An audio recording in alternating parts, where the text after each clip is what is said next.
He is known around the world as the Black Knight and is widely considered to be one of the greatest golfers of all time. He has not been baptized a member of the Church of Jesus Christ of Latter-day Saints, but has spent time with President Gordon B. Hinckley and in 2021 played golf with Elder Dieter F. Uchtdorf. He has also been spotted in Latter-day Saint sacrament meetings around the world. So what is the Black Knight's connection to the church? Well, you'll just have to listen to this episode to find out. Gary Player is one of only 5 golfers in history to win all 4 major golf championships in his career. He has won 9 major championships as well as over 150 professional tournaments on 6 continents over 7 decades. He was inducted into the World Golf Hall of Fame in 1974. Amanda Lee Player Hall has worked in the architecture field and as a freelance artist, but her passion lies in helping others. Amanda worked for several years with the Gary Player Foundation as an art director and for various other notable nonprofits. She is now leading the Gary and Vivienne Player Foundation, honoring her parents' legacy to love and lift children in need and ensure that they have a better life.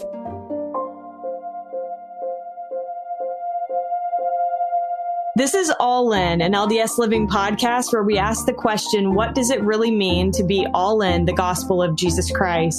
I'm Morgan Pearson, and I am so honored to have Amanda Lee Player Hall and her father, golf legend Gary Player, on All In today. Thank you both so much for being with me. Oh, thanks so much for having us. Absolute pleasure. Well, this is so exciting. And I think I have just been so excited because I was talking to somebody at work and they said, do you have any exciting episodes coming up? And I was like, well, do you know who Gary Player is? And the lady looked at me like I was absolutely insane and was like, the golf player? And I was like, yes, the golfer. Anyway, so we are going to surprise some people, I think, today with this episode. You are both originally from Johannesburg, South Africa. What would you say are the biggest cultural differences between the United States and South Africa for those of us that have never experienced that part of the world? Well, first of all, there's absolute very poor knowledge about South Africa and America. I'll just tell you something golf-wise. We've won 23 major championships, the big tournaments of the world, more than any country in the world other than the United States of America. So that doesn't happen unless you've really got a very highly educated, sophisticated society. South Africa is probably the greatest piece of real estate on the planet today. They have the best beaches, white beaches with beautiful restaurants on them, trails into the mountains with bicycles, game reserves with all the animals in, monkey parks. They've got trails where you can do bicycles, as I said, without being repetitive, or walking or horseback. They've got magnificent restaurants, the best climate on the planet. That's where I live, in a particular place. But unfortunately, our government is not doing as well as we'd like to see them doing. We're struggling. There's not the unity that there should be. There's not the faith that there should be. But we were blessed to have a man like Nelson Mandela, who I spent 3 years with. We raised 20 million plus minus for young black children. He was a great son of God. Here's a man. He didn't come out with the kind of religious talk that Martin Luther King did. I always love the way, people call him Dr. Martin Luther King. I call him Reverend Martin Luther King, because he was a man that spoke about Jesus and the Lord, which we were so proud of, even in the adversity that he lived in. But Mandela was an incredible, and every time I was with him, which was a lot of time in my life, I cried. I could not hold my tears back, because a man that could have that kind of adversity, which we all have to have in our life some way or another, we cannot escape adversity. But being with this man who had extreme adversity, I couldn't stop crying. And I thought of the greatest word that exists in any dictionary, in the book of Quran, in the book of the Bible, whatever, the book of Judaism, whatever it may be, the word love is still the appropriate, strongest word of everything that exists, because love is God.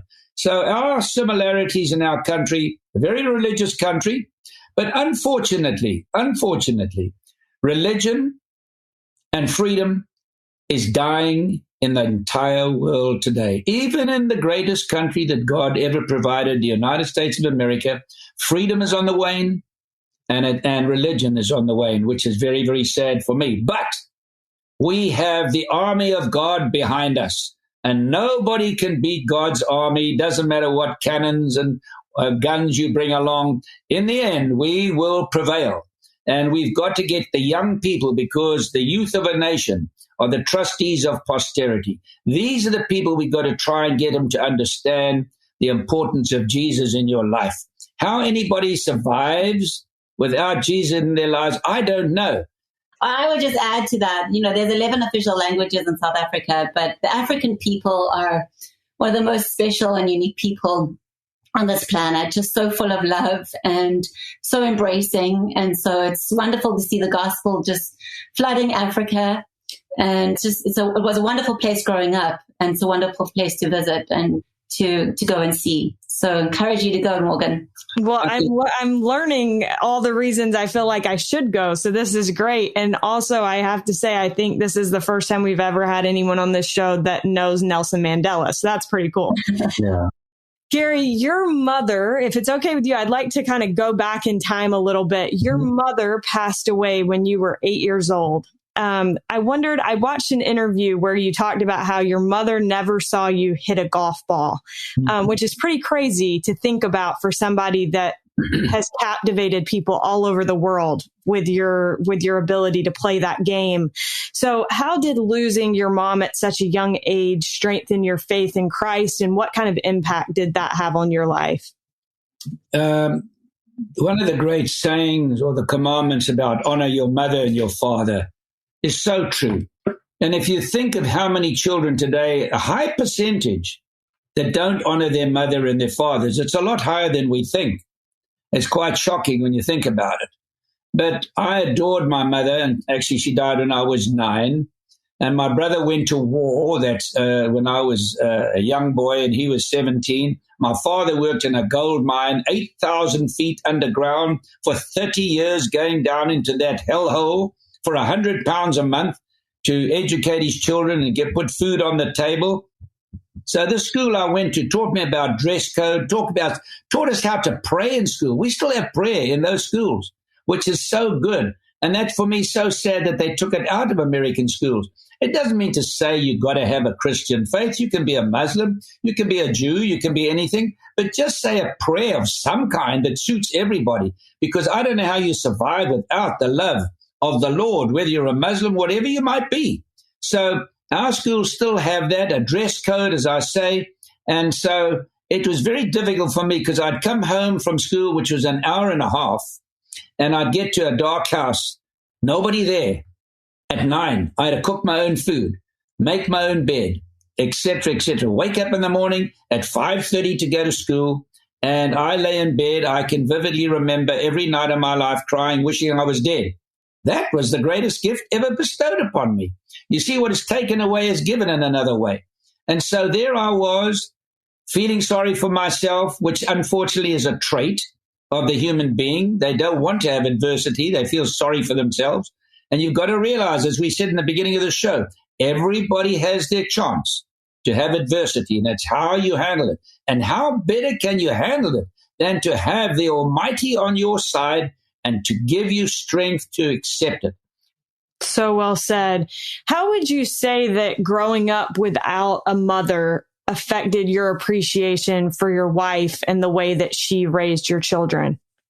That's a wonderful question. And, up until the age of 32, I can remember waking up crying at night, longing for my mother, because I absolutely adored my mother.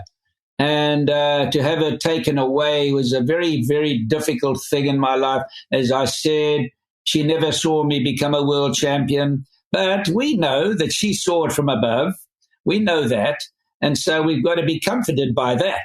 But there's so many questions, today people say, well, they ask so many questions, which is good, but we're not supposed to be exposed to the answer. We don't have to know everything, and we don't know everything. And that, I think, is the great secret: to seek, and ye shall find.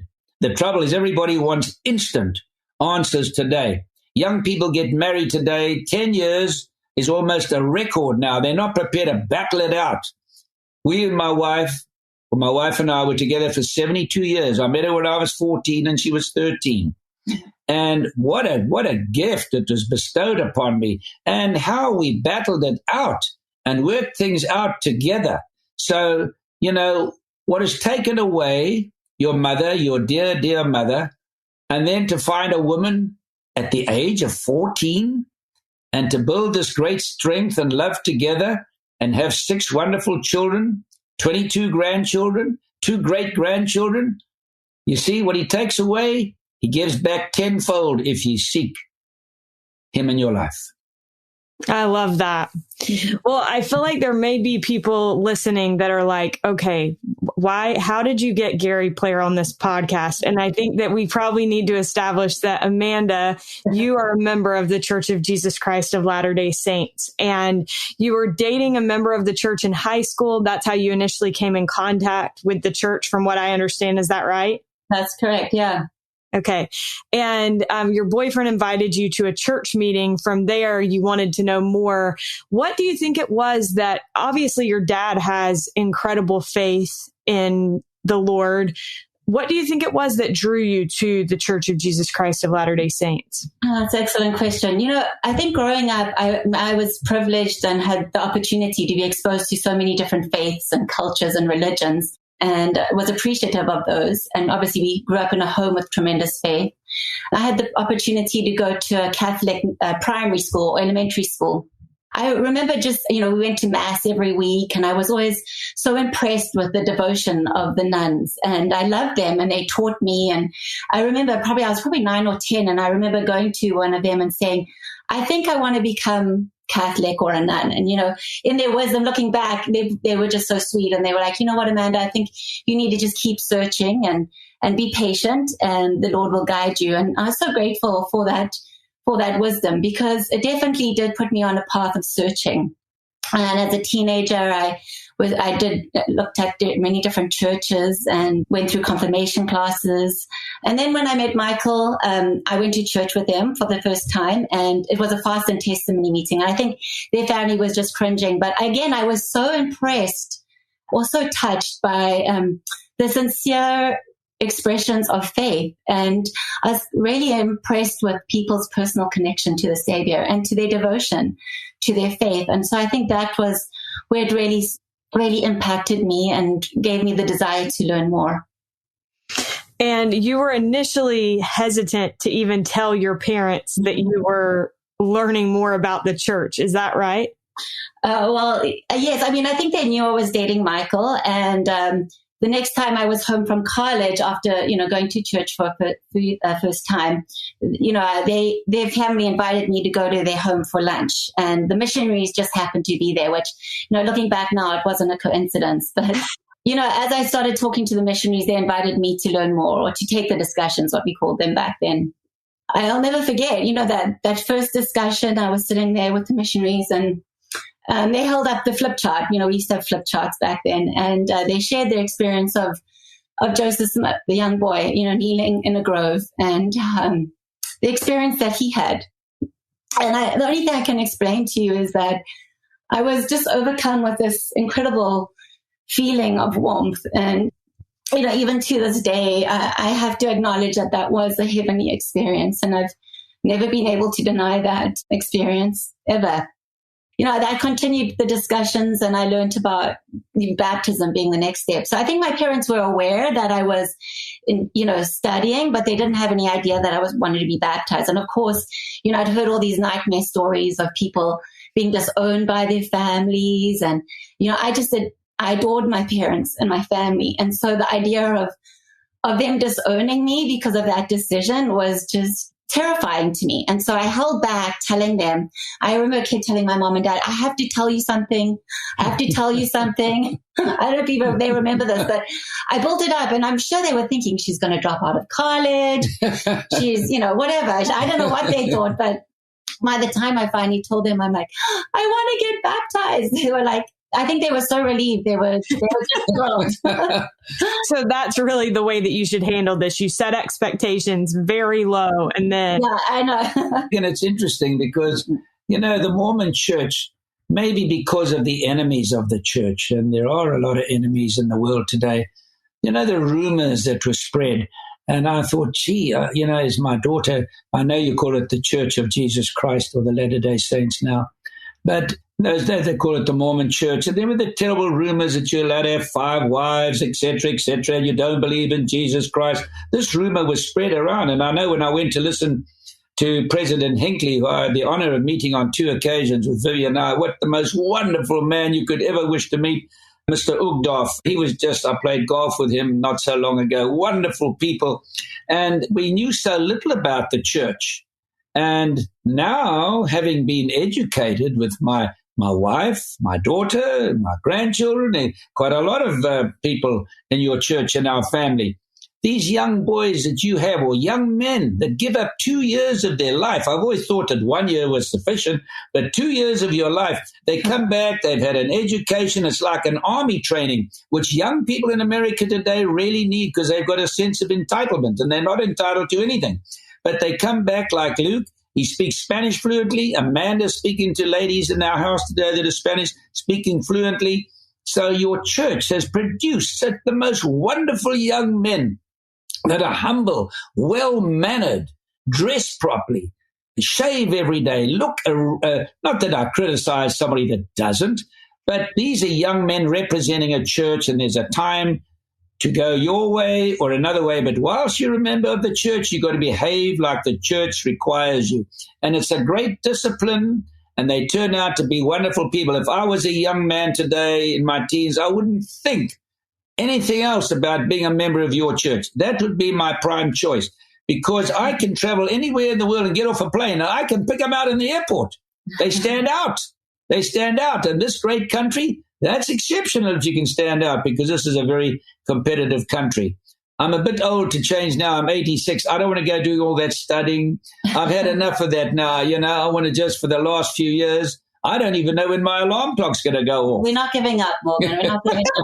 I was going to say, it's not too late.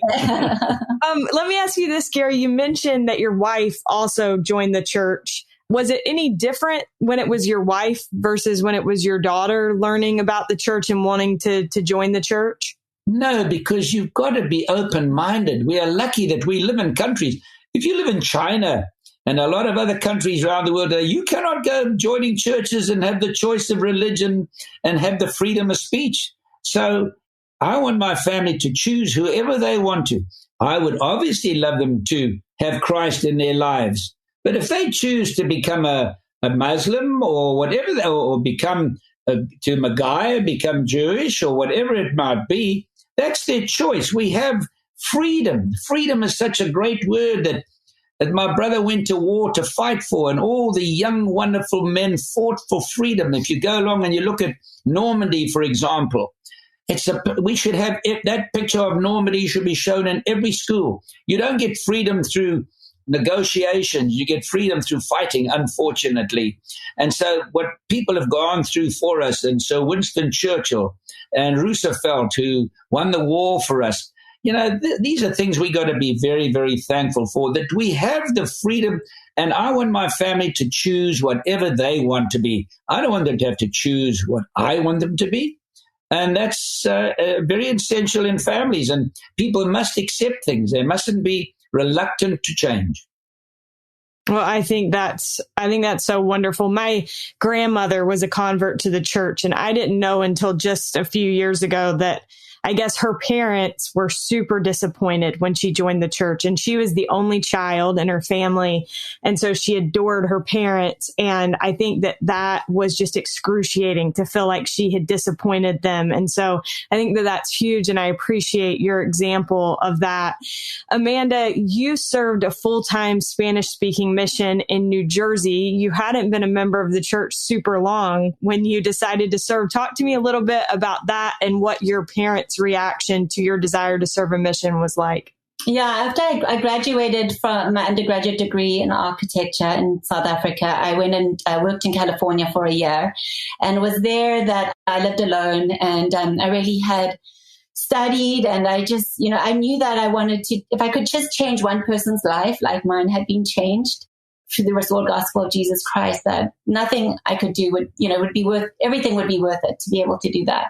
And so I put my papers in, and I think my dad was extremely, extremely supportive of that, except I think he was petrified I was going to go some crazy place that wasn't going to be safe. Yeah, that's right. So I think he was thrilled when I received my call to serve in the New Jersey Morristown mission. I actually received my call as an English-speaking missionary, and it was kind of crazy because before I got my call, I was living in California, and I'd had this really just, I was down in San Diego, and I was, mariachi bands were there, and I had this overwhelming feeling that I had this connection to this culture. And so I really thought I was going to get, go to Spain or somewhere like that. And so when I got my call to New Jersey, I was surprised. One, I couldn't even find it on the atlas, getting my call in South Africa. But when I went into the MTC, and again, a lot of my district were going to Spanish-speaking countries. And I remember telling my branch president, telling him, I was a pretty new member, and I said, I've had these feelings and I just can't get them away that I feel like I should be speaking Spanish. And he kind of rebuked me and said, you don't question the line of authority. And so I felt, of course, I was just mortified. I just never wanted to upset anyone. And anyway, I arrived in New Jersey, my first interview with my mission president, who was just an amazing man and actually loved my dad. He said, Sister Player, your call has been changed to be a Spanish-speaking missionary. And I just remember this overwhelming experience that the Lord knew me and that he knew he was preparing me. And so I actually learned Spanish in the field, and it was just an amazing experience. We're sitting here in my son-in-law's office, and we're looking out on a forest, a very thick, enormous forest. And, people often say to me, how can I believe in the Lord? I can't see him. And the first thing I say, well, can you see the wind? But you can feel it. And if you search, you will feel the Lord. And you look at these trees, and all winter, you'd swear they were dead. And now they're all the leaves are coming out and the flowers are there.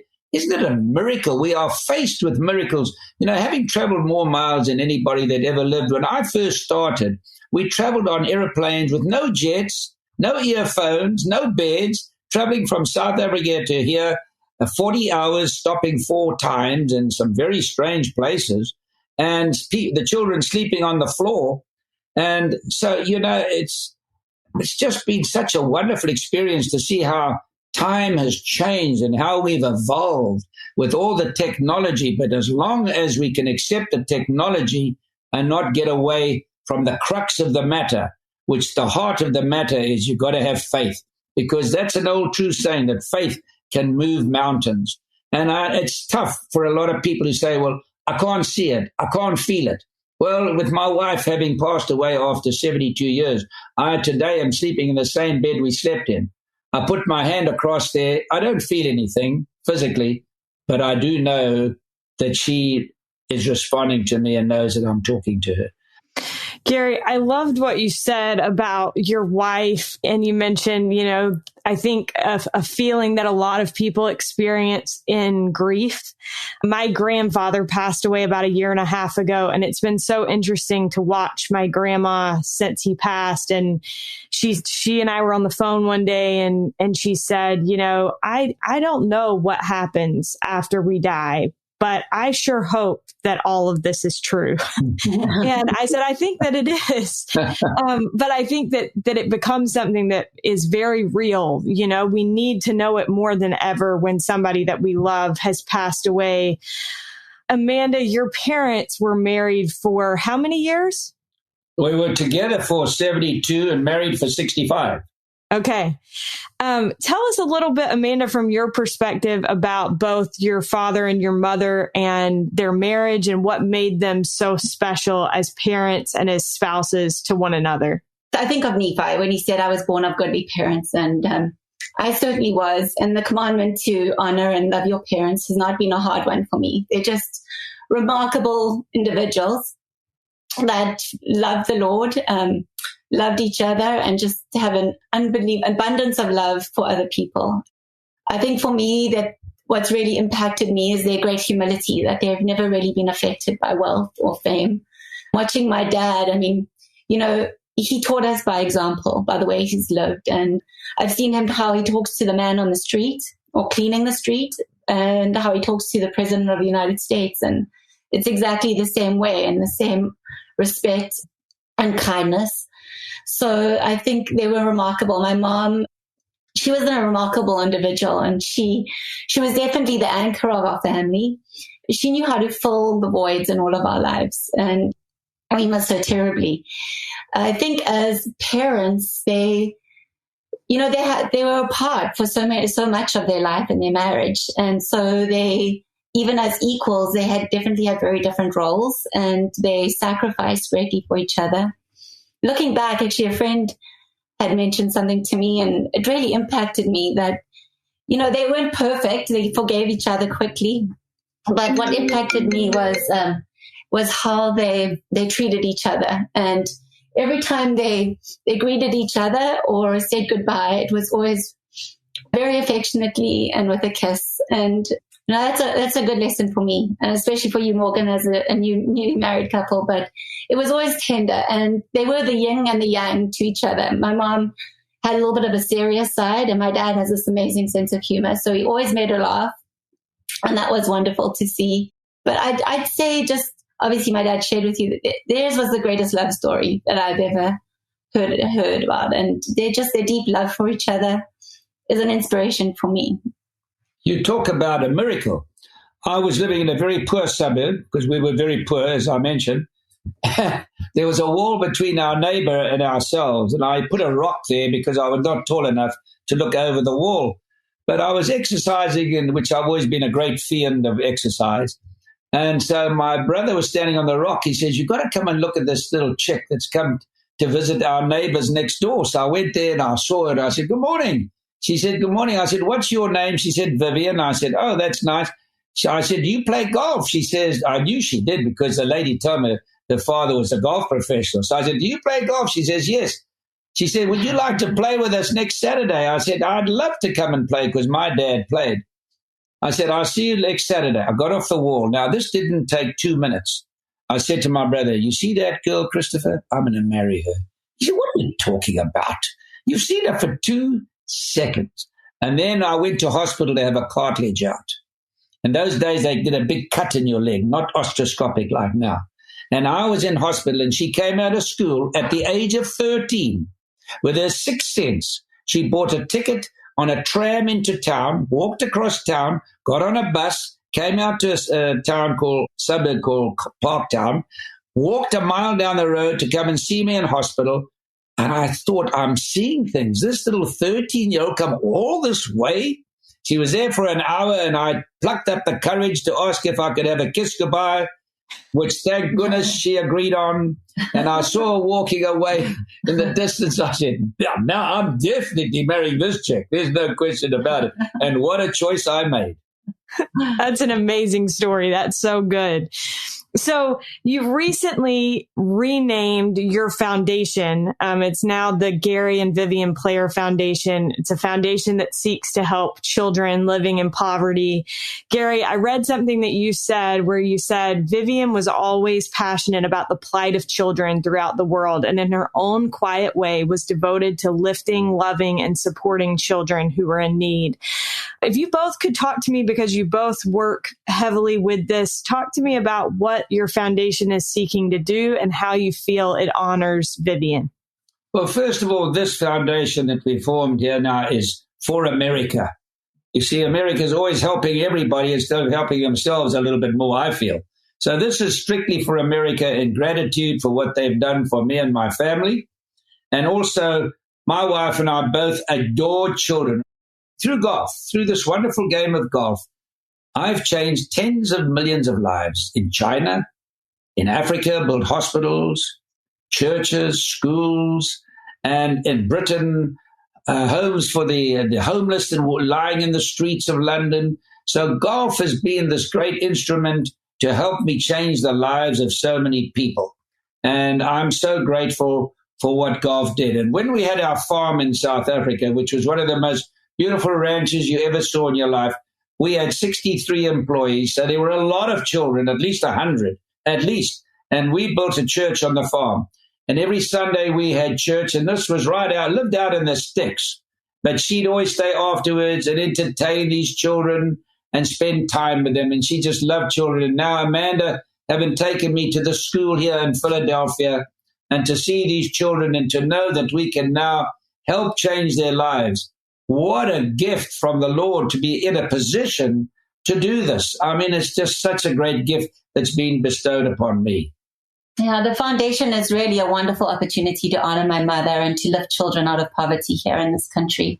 My mom, she spent a large amount of time on the sidelines of golf courses watching my dad, and she was very happy not to be in the spotlight, but she was never on the sidelines of the most important things in life, and that was helping people. And like my dad said, she loved to teach children how to sing, "I'm a child of God." She always wanted to be a nursery school teacher, in fact. And so she couldn't bear the idea of any child suffering or being harmed. And in fact, when I was Stake Relief Society president, I was always involved in different activities. And so she was always the first one to be sending money or buying coats. And so I think she was most upset to hear about the statistics of 1 in 6 children living in poverty in the United States. And I think one of the biggest things that upset her was 30% of all homeless people, especially here in this country, are children. And so she went, I was fortunate enough to be able to care for her the last 18 months of her life. And she really kept telling me the desires of her heart to really try and make a difference in those children's lives. And so, using golf as a wonderful platform to raise funds and to support organizations that are doing impactful work with lifting children out of poverty. So the foundation is really focused on 3 main areas to do that, which is education, health, and housing. So right now we're supporting 2 main organizations that are really doing impactful work.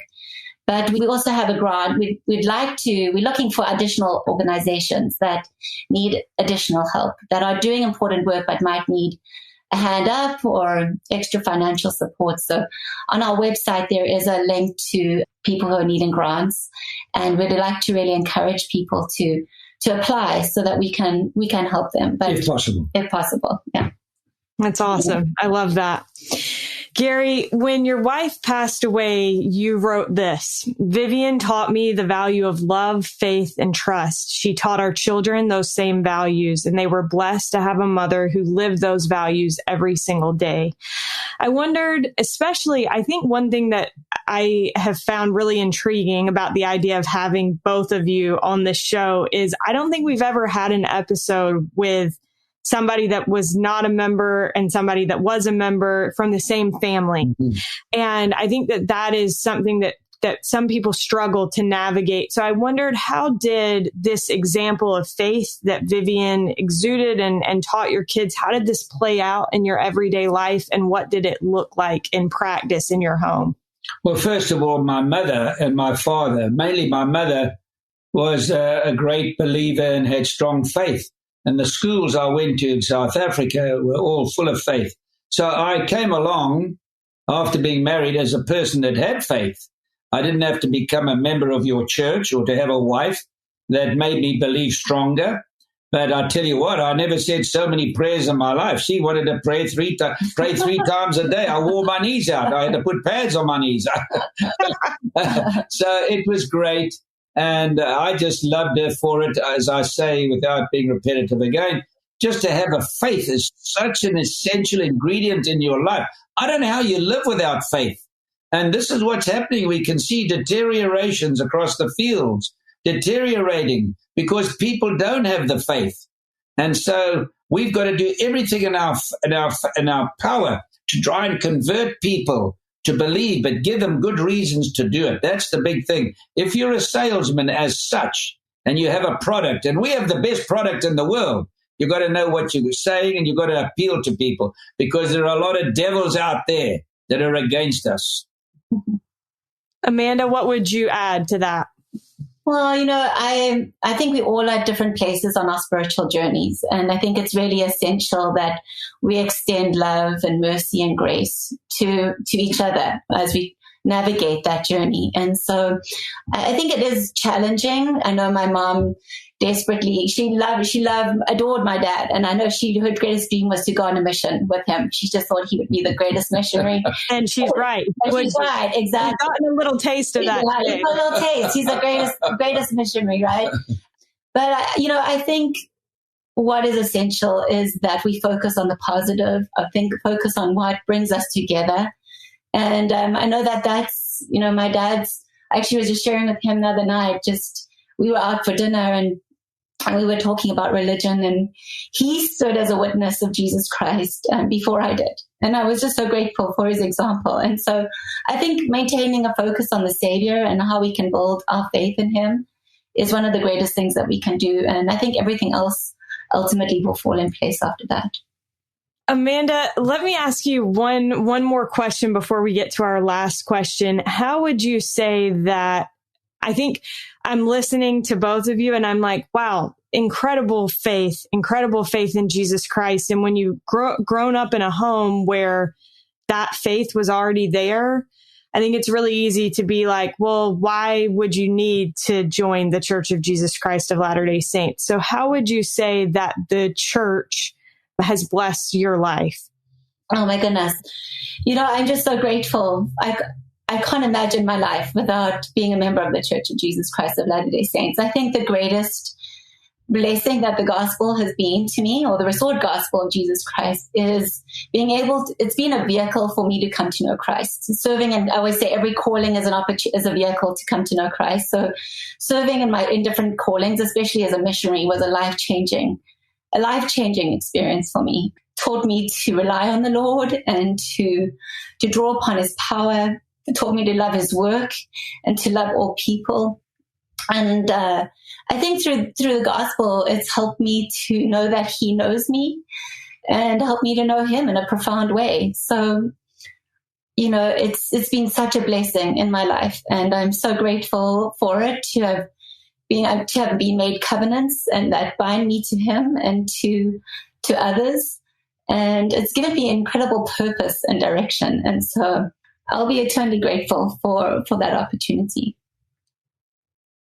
Gary, one last question for you before we get to our last question. You previously told my coworker, Haley, I've always been a great admirer of the church. What would you say it is that you have admired most about the church, and how have you seen it bless both Amanda and Vivienne's life or the life of your family in general?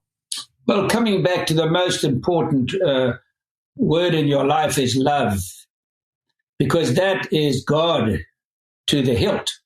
And this church, if you look at it, what it's done, look at your what do you call them, the places where they keep all the clothing? What's it called? Where they get the clothes and they send it out to people. Now on my ranch, I wanted to give our staff, because incentivization is a big thing. And we wanted to give them a nice surprise. And I casually mentioned it I think it was to President Hinckley when we met.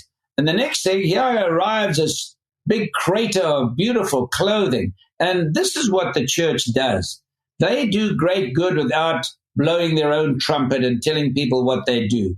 They do so much good around the world. And they're not always given the recognition that they deserve, unfortunately. But in the end, people will realize it, and they teach their children to have good manners. And manners maketh a man. I've got 22 American grandchildren, and I phone them up. I say, how are you, Joe? He says, good. Now listen to this. You do a test. You'll see 90% of American children you say, how are you? Good. And I'd say, Joe, how are you doing? Good. I said, you little pig. How are you doing? Oh, fine. Thank you, Grandpa. How are you? So, to be able to greet people. And this is what this church does. It teaches them to have manners. It teaches them to dress well. It teaches them to have the most important word in their lives, respect. Respect. And that is so important. I cannot go over the things that this church teach you. Yesterday, I went along to the church with Amanda, and then we had a session there with elderly people, and we had the most wonderful conversation. And we had this lady stand up and sing in the church, and we had the children sing. It was just the most wonderful. It was like having an injection of energy.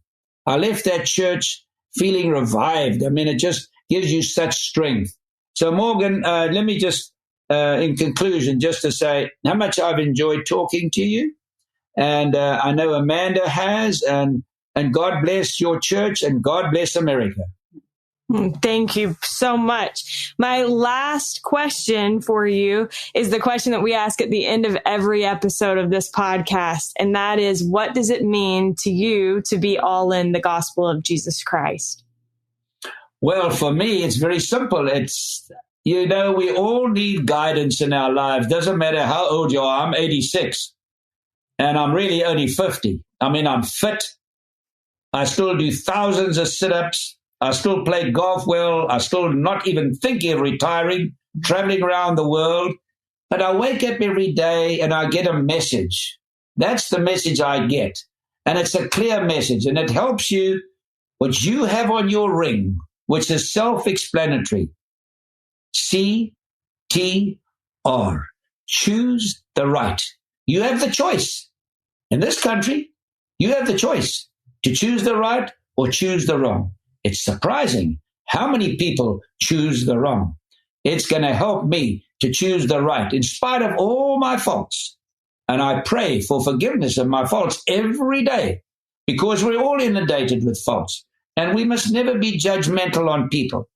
And we must learn to forgive and have love in our hearts. And that's the message I get from the church. Thank you so much, Amanda. Oh my goodness, I love this question. I thought about it so much, Morgan. But I love what Elder Holland said in the last conference. He said, he pled with people, he said, please come enjoy the full feast, even if you don't like the broccoli. And I love that. And I also think about a quote my mom would always say to me, and she'd say, look up and reach out. And I think we got to keep trying and keep striving to stay focused on the Savior and really continually turning to him regardless of what happens in our life or the circumstances that we find ourselves in, to really work on developing that personal relationship with him on a daily basis. And I believe once we do that, the natural result is reaching out. And like my dad always taught us, the greatest word ever is the word love. And so choosing love every day and choosing to respond with love in all our relationships and all our interactions, I would say to me means to be all in the gospel of Jesus Christ. Thank you both so much. I have to tell listeners because they won't be able to see you. And so it's been so sweet to talk with both of you and to see, Amanda, you reach over and rub your dad's arm. And I think it's clear that there's such a sweet relationship that you both share and one that your mom has to be so proud of. And just thank you both so much for taking the time to be with me and for sharing your faith in Jesus Christ. We are so grateful to Amanda Lee Player Hall and Gary Player for joining us on this week's episode. You can learn more about the Gary and Vivienne Player Foundation by visiting GaryandViviennePlayerFoundation.org. You can also visit our show notes for a link to this and any other relevant links to any episode of this podcast. Big thanks to Derek Campbell of Mix at 6 Studios for his help with this episode, and thank you so much for listening.